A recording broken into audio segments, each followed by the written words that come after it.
وَقُلْ جَاءَ الْحَقُّ وَزَهَقَ الْبَاطِلُ إِنَّ الْبَاطِلَ كَانَ زَهُوقًا۔ الحمد للہ وکفا وسلام علی عباده الذین اصطفى اما بعد اللہم الہمنی رشدی واعذنی من شر نفسی۔ سامعین، 2 دنوں سے امریکہ اور اسرائیل ایران پر حملہ کر رہے ہیں، جس کے جواب میں ایران بھی امریکی مفادات کو نقصان پہنچا رہا ہے، اور قطر، بحرین، سعودی عرب اور ہر وہ مسلم ملک ایران کے نشانے پر ہے جہاں امریکہ کے فوجی اڈے موجود ہیں۔ کل ایران کے سیاسی رہبر سید علی خامنئی کی ہلاکت کی خبر عالمی میڈیا سے موصول ہوئی۔ آگے کیا حالات ہوں اللہ ہی بہتر جانتا ہے۔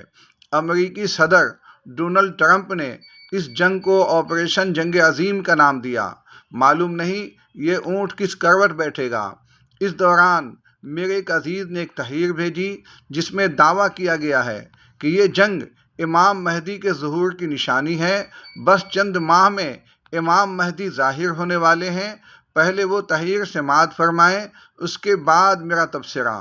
مضمون نگار کا نام ہے اظہر الحواری۔ وہ لکھتے ہیں، جب مشرق سے آگ کا ستون دیکھو تو 1 سال کا رزق جمع کر لو۔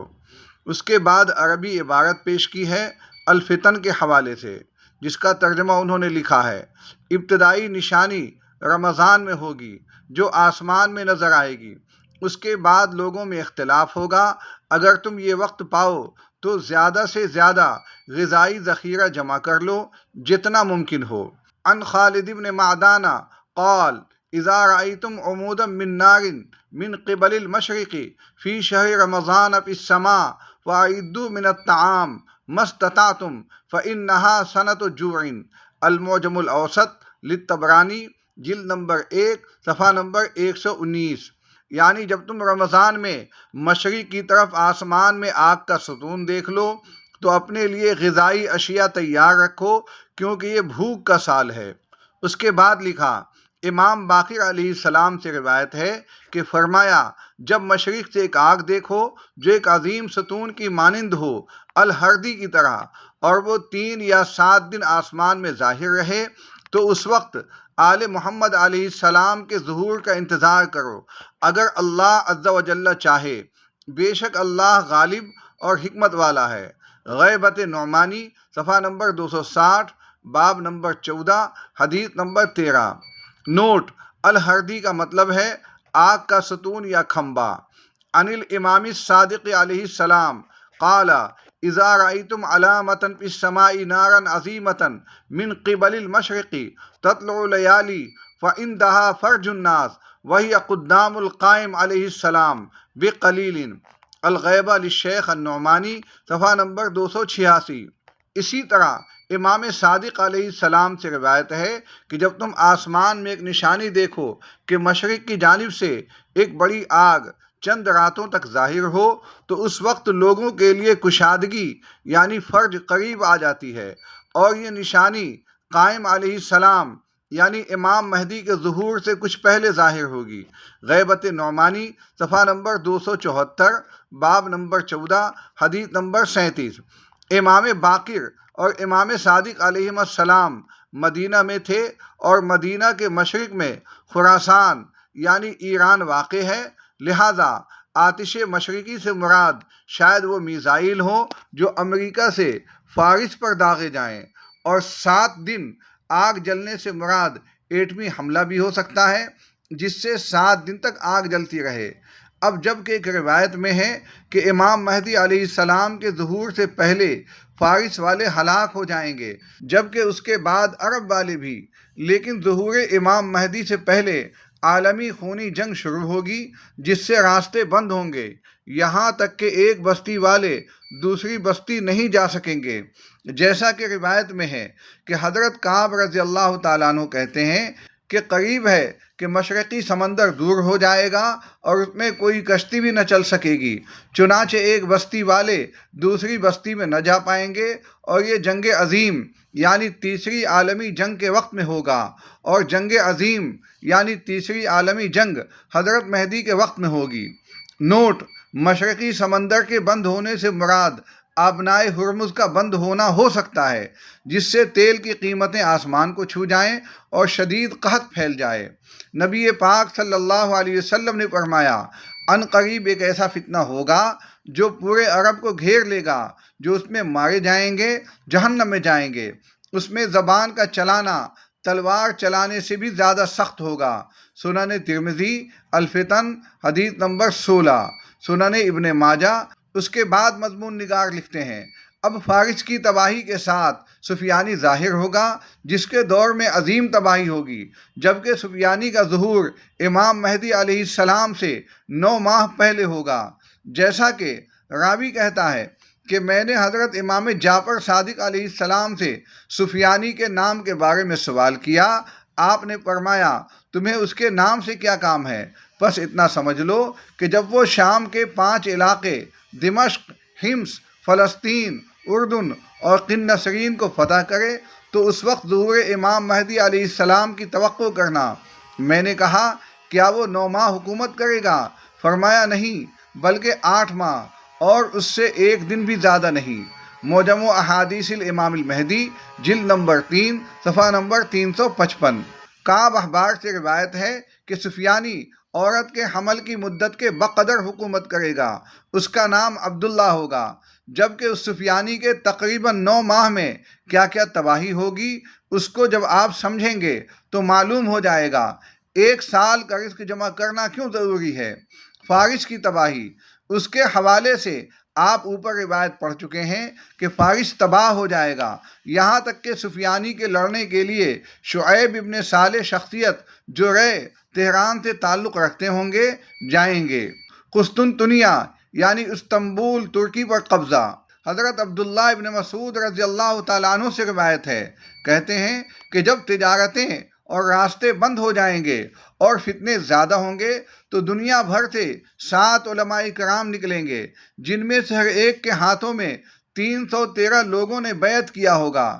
یہ سب مکہ مکرمہ میں بغیر مقررہ تاریخ کے ملیں گے اور ایک دوسرے سے پوچھیں گے کہ تم یہاں کیوں آئے ہو؟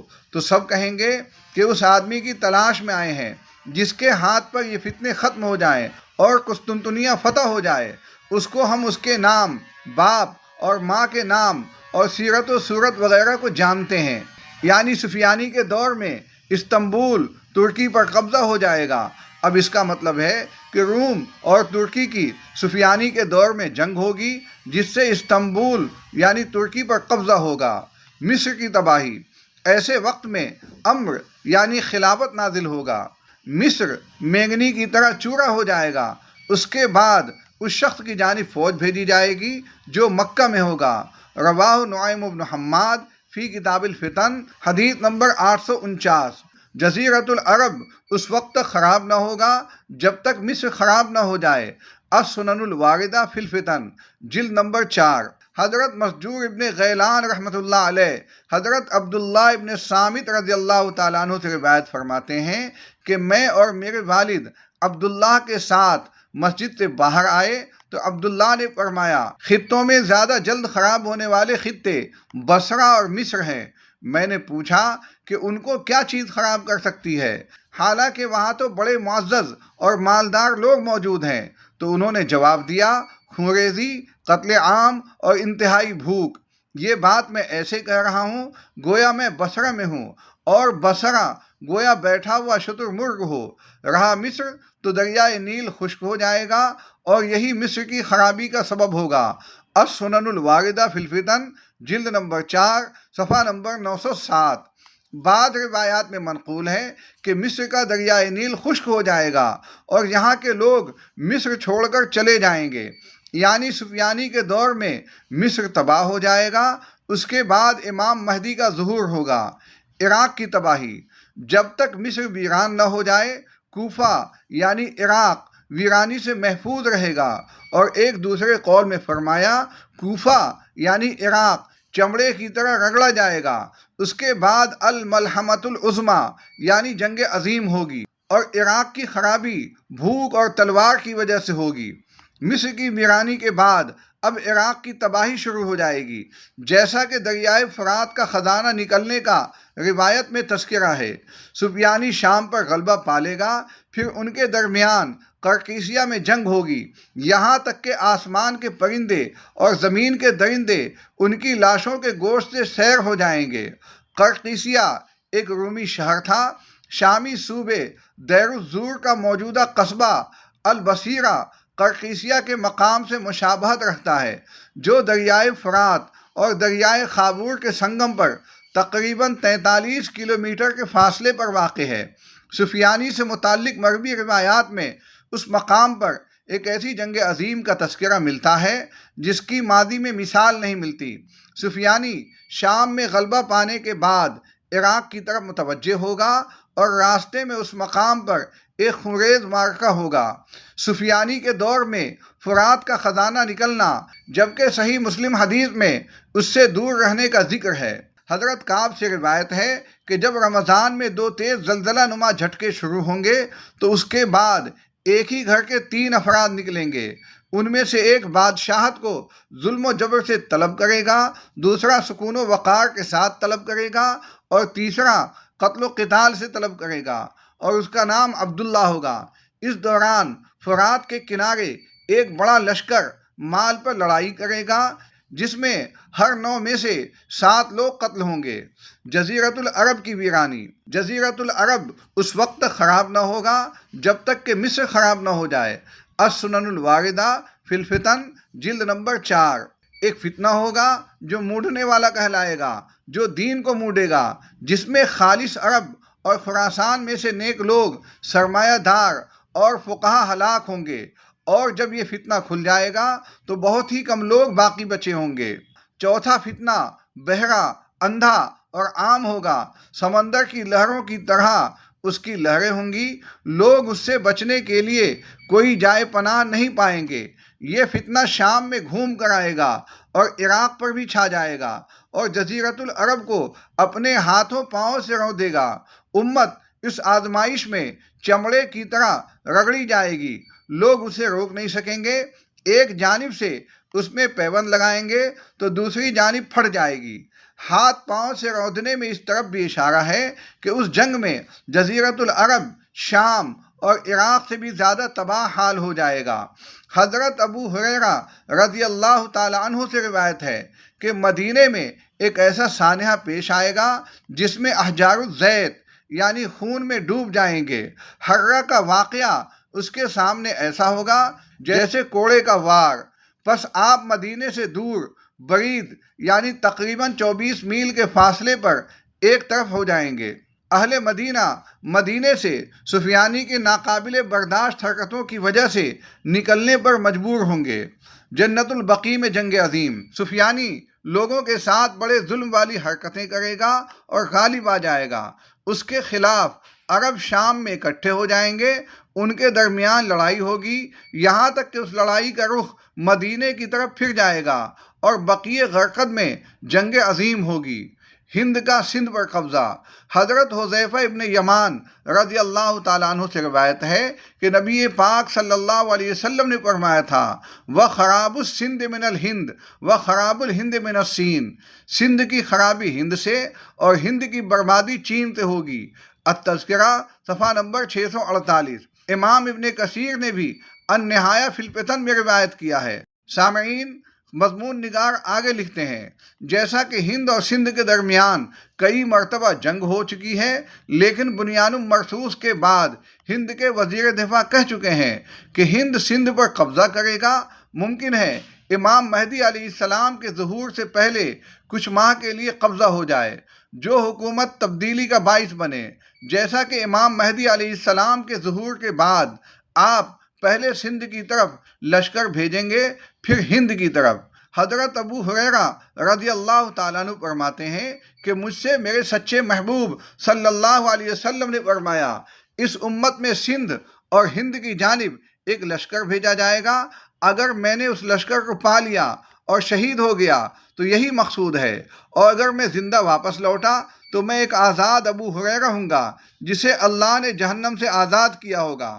اس کے علاوہ دیکھا جائے نعمت اللہ شاہ ولی کی پیش گوئیاں میں مرکوز ہے کہ ہند اٹک تک پہنچ جائے گا، آزاد کشمیر لاہور پر قبضہ کر لیں گے، جبکہ بڑی عید کے بعد مدد آئے گی، مسلمان پھر یہ علاقے واپس لیں گے۔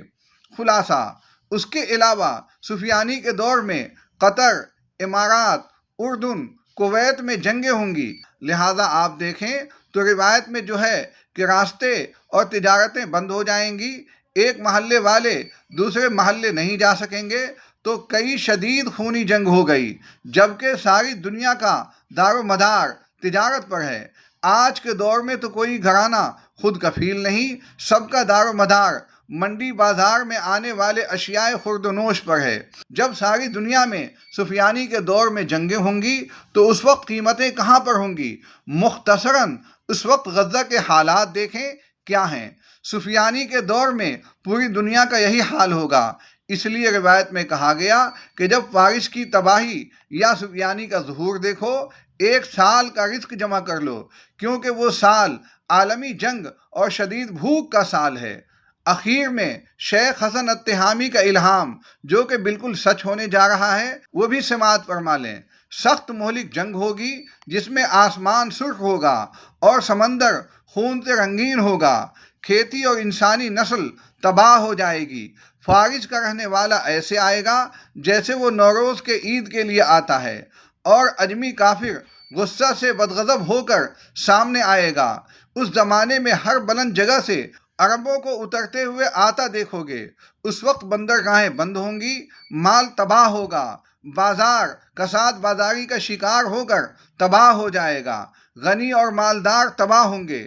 اس زمانے میں سرکشوں کی ہلاکت کا نہ پوچھو، کیونکہ وہ جلد ہلاک ہوں گے، اور ایسے ہی باغیوں کی ہلاکت کا نہ پوچھو، کیونکہ کوئی قوی دوسرے قوی پر بھاری نہ رہے گا۔ بھوک عام ہو کر بچے اور بوڑھے اس کی بے رحمی کا شکار ہوں گے، نہ ہی چھوٹے بچے بچ جائیں گے، نہ مالدار اور نہ فقیر۔ واللہ تعالی عالم۔ سامعین، مضمون لکھنے والا کوئی شیعی ہے، حوالے اس نے کچھ ہماری کتابوں کے بھی دیے ہیں اور بنیادی حوالے اپنی کتب سے۔ یہ بھی ذہن میں رکھیے کہ جس مہدی کا انتظار شیعہ کر رہے ہیں وہ ہمارے والے مہدی سے مکمل الگ ہوں گے، لہذا اس مضمون سے میں بالکل متفق نہیں۔ تفصیل اگلی مجلس میں انشاءاللہ تعالی۔ وآخر دعوانا ان الحمد للہ رب العالمین۔